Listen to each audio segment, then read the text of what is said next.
Tayo guys, itong ulam namin oh. Yan, yung sinabawang isda ko kahapon na nilaga. Tapos meron tayong pipino. May pritong isda tayo tsaka karne. So kain tayo. May kasabay ako ngayon si Habi. Dati, isa lang akong kumakain. Ngayon, hindi si Habi. Nakakasabay ko. Sarap to guys, sobra. Mainit. Hindi. Makulog to eh. Para ko sa mga may sakit, nilagang isda. Durog na lang. Pampaano daw? Pampagatas.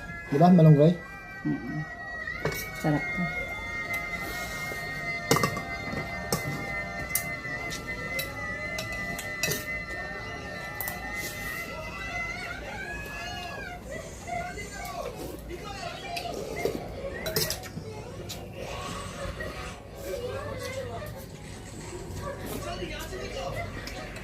Matamis-tamis yung sabaw.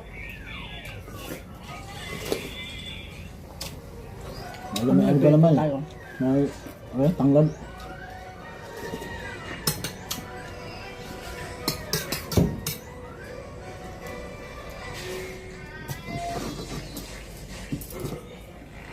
Pag mga ganito ang ulam ko, lagi talagang ilang ulam na isip ko si nanay. Kasi ganito yung pinapakain ni nanay sa amin noon, maliliit pa kami. Marami pa kaming gulay noon. Ewan ko ba, bait. Ngayon hindi na kami nabubuhayan ng ano, ng malunggay. Sabi yung malunggay? Tambal ang lupa niyo rin. Ewan? Tinatamad na si nanay kasi pag nagtanim kami ng malunggay, buong barangay nakikinabang.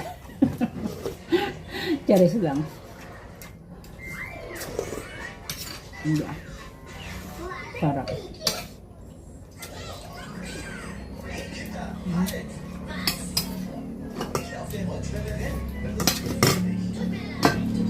siya itong mga ganitong ulam. Kaysa lagi tayo magmantika.